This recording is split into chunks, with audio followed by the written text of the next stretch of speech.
अस्सलामु अलैकुम वरहमतुल्लाहि वबरकातुहू। नहमदु व नसल्ली अला रसूलिहिल करीम, अम्मा बाद। इल्म व आगही व बेदारी और तालीम व तरबियत की इस दरसगाह रोशनी इल्म की में आप सबों का इस्तकबाल है। हम तालीम के मुख्तलिफ़ पहलुओं पर बात कर रहे हैं और हमारा अहम मौजू है इम्तहान का। इम्तहान से वाबस्ता सारे अनासिर का, और उसमें हम बात कर रहे थे कि टाइम टेबल जो है वो रीढ़ की हड्डी है आपकी कामयाबी के लिए, और बहुत अहम रोल जो है वो टाइम टेबल का होता है। हम ये देख रहे थे कि ये है, फिर वो फेल कहाँ हो रहा है टाइम टेबल, किन अनासिर की वजह से। और उसमें बात ये कर रहे थे कि ये टेक्नोलॉजी जितनी एडवांस हो रही है, बदबख्ती से बुराइयां भी उतनी ही बढ़ रही। और जिसमें हम बात कर रहे थे कि जदीद तहकीक जो मोबाइल है उसके ताल्लुक से, ये मोबाइल के ताल्लुक से जो बच्चे बच्चियां जो बिगड़ रही हैं उसमें होता क्या है। मैं अक्सर बच्चों से कहता रहता हूँ कि जिन बच्चों के माँ बाप उनके बच्चों के मोबाइल के कॉन्टैक्ट बॉक्स में जाते हैं, उनके मैसेजेस पढ़ते हैं, तो वो खुशकिस्मत समझे हमने। लेकिन जिन बच्चों के माँ बाप उनके मैसेजेस नहीं पढ़ते हैं, वो बच्चे अपने आप को यतीम समझ लें। आई विल रिपीट कि जिन बच्चों के माँ बाप अपने बच्चों के मोबाइल से कॉन्टैक्ट बॉक्स में नहीं जाते हैं, उनके मैसेजेस नहीं पढ़ते हैं, वो बच्चे अपने आप को यतीम समझ लें। क्यों? क्योंकि हमारी बच्चियां जो हैं, लड़कियां जो हैं, वो खुद कहती हैं अपनी माँ से, ये मेरा मोबाइल है, मेरी चीज़ है, इसको हाथ लगाना नहीं, मेरे मैसेज पढ़ना है, मेरे मैसेज हैं, मेरा मोबाइल है, हाथ लगाना नहीं। नहीं ठीक है, तुम मेरी माँ है, पता है, पैदा किए, ठीक है, लेकिन ये मोबाइल मेरा है, मैं जानती नहीं तुम्हें, आप खुद बोल रहे हैं। हाँ ठीक है, आपने पैदा किए, लेकिन मेरा मोबाइल है, उस हाथ मत लगाओ, मैं यतीम हूँ। आप खुद डिक्लेयर कर रहे हैं, बच्चियाँ खुद डिक्लेयर कर रहे हैं, बच्चे खुद डिक्लेयर कर रहे हैं, ऐलान कर रहे हैं कि हम यतीम हैं, ये मोबाइल ये मेरी चीज़ है, इसके मैसेजेस मेरे हैं। तो ये जो बुराइयां फैलने के जो सारे सोर्सेज हैं, उसको आप मेरा मेरा बोल रहे हैं। आपके माँ बाप अगर वो मैसेजेस पढ़ते हैं तो मुंह से बोलने को अगर शर्म आ रही हो तो कम से कम दिल में कहिए कि अल्लाह तेरा लाख लाख शुक्र है कि मेरे माँ बाप हयात हैं, वो मुझ पर नज़र रखे हुए, वो देख रहे हैं कि मुझसे क्या गलती हो रही है, क्या कोताही हो रही है। आपका टाइम टेबल जो डिस्टर्ब हो रहा है, उसकी ये बड़ी वजह ये है। उससे अभी ज़्यादा एडवांस चीज़ें और टाइम टेबल डिस्टर्ब करने वाली व्हाट्सएप की शक्ल में आ गई, और इंतज़ार कीजिए और आ जाएंगी। कुछ ऐसी चीज़ें भी आ जाएंगी जिसमें सिर्फ मैसेजेस फ्री नहीं, कॉल्स भी फ्री, इंटरनेशनल कॉल्स भी फ्री, ऐसी चीज़ें भी आ जाएंगी।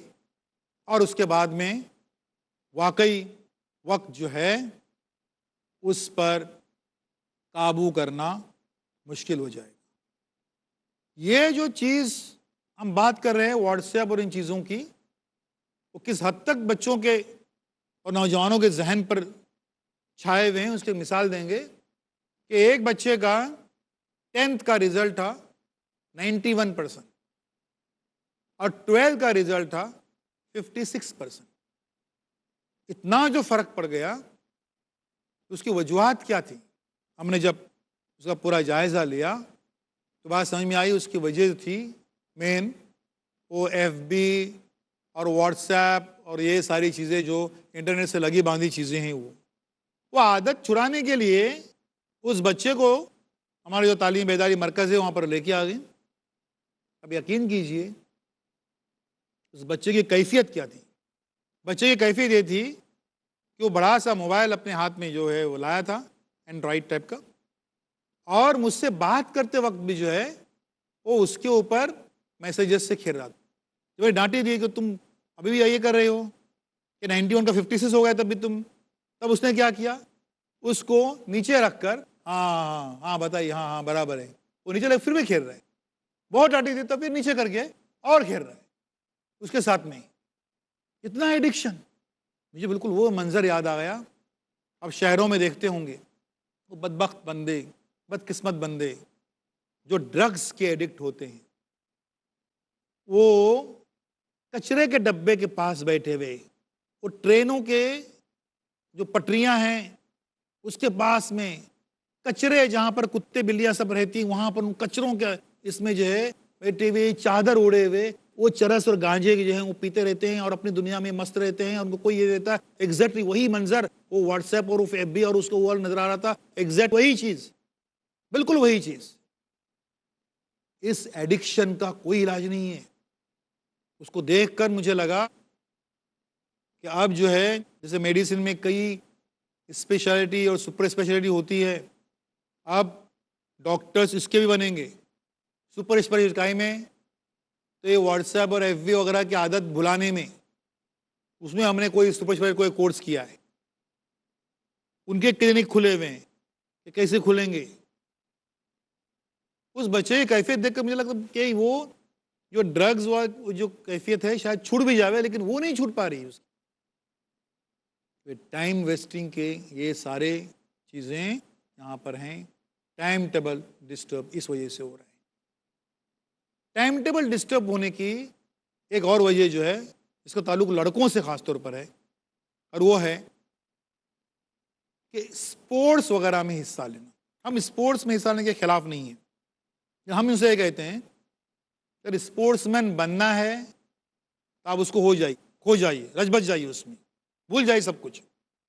स्कूल कॉलेज छोड़ दीजिए, उसमें हो जाइए, उसमें करियर आपको लग रहा है ठीक है। लेकिन अभी जरा सोचने की बात भी है कि अभी क्रिकेट जो कभी एक खेल था, अभी ये सिर्फ और सिर्फ जुआ बन गया है। क्रिकेट का मतलब ही है मैच फिक्सिंग। वालिदैन एक बार नहीं 10 बार सोचें अपने बच्चों के लिए उसको करियर बनाने से पहले कि उनको क्रिकेट खेलने के लिए भेजने वाले हैं या सट्टेबाजी जुएबाजी उसके लिए वो भेज रहे हैं, किस चीज़ के लिए आप भेज रहे हैं। लेकिन वालिदैन को ये हमारे लड़के जो हैं वो बड़े शातिराना तरीके से बेवकूफ़ बनाते रहते हैं। बोलते क्या अम्मी अलजबरा ज्योमेट्री जोग्राफी, मैं है ना क्रिकेट खेलूंगा क्रिकेट। वो सचिन है ना, वो एक एडवर्टाइजमेंट करता है, वो जो 5 करोड़ रुपए लेता है। तो माँ बोलती 5 करोड़ में दे, जा खेल जा खेल जा खेल जा। माँ जो है वो बैट ढूंढ के देती 5 करोड़ मिलने लाडले को उसकी।